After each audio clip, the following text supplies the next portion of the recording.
यह महाभारत काल की बात है, जब भारत के एक जंगल में एकलव्य नाम का एक बालक अपने माता पिता के साथ रहता था। वह अनुशासित बालक था और उसके माता पिता ने उसकी परवरिश अच्छे संस्कारों के साथ की थी। एकलव्य की धनुर्विद्या में बहुत रुचि थी, लेकिन जंगल में इसके लिए साधन उपलब्ध नहीं थे। इसलिए वह गुरु द्रोणाचार्य से धनुर्विद्या सीखना चाहता था। गुरु द्रोणाचार्य उन दिनों राजकुमारों अर्थात पांडव और कौरवों को धनुर्विद्या सिखा रहे थे और उन्होंने भीष्म पितामह को वचन दिया था कि वह राजकुमारों के अलावा किसी को भी धनुर्विद्या का ज्ञान नहीं देंगे।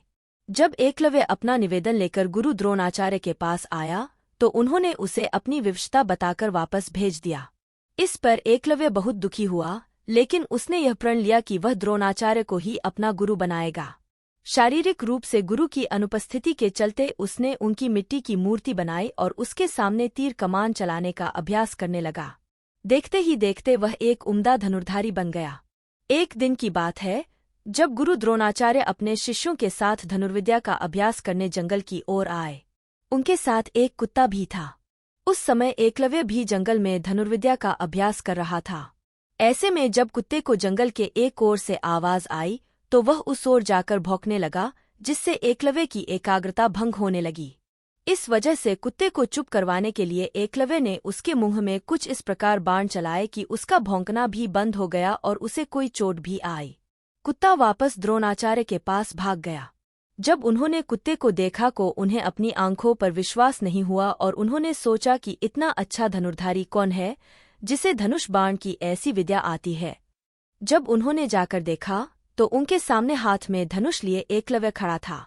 अपने गुरु को देखकर एकलव्य ने उन्हें प्रणाम किया। द्रोणाचार्य ने उससे पूछा कि उसने यह विद्या किससे सीखी, तो एकलव्य ने बताया कि वह किस प्रकार उनकी मूर्ति के सामने प्रतिदिन अभ्यास करता है। यह सुनकर द्रोणाचार्य आश्चर्यचकित हुए।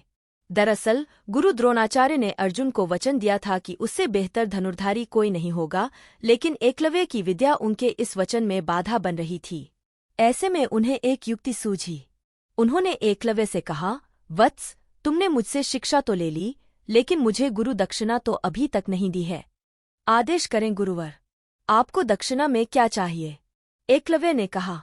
एकलव्य की बात का जवाब देते हुए द्रोणाचार्य ने कहा कि गुरु दक्षिणा में मुझे तुम्हारे दाहिने हाथ का अंगूठा चाहिए। यह सुनकर एकलव्य ने तुरंत अपनी कृपाण निकाली और अपना अंगूठा काटकर गुरु द्रोणाचार्य के चरणों में रख दिया।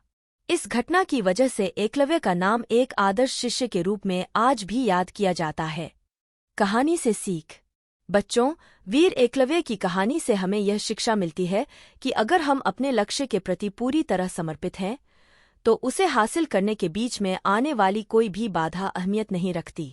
हमारे चैनल पर ऐसी ही अनमोल कथाएं और कहानियां सुनने को मिलेंगी। अगर आपको हमारा कंटेंट पसंद आता है, तो चैनल को लाइक, शेयर और सब्सक्राइब करें। आपका सहयोग हमारे लिए महत्वपूर्ण है।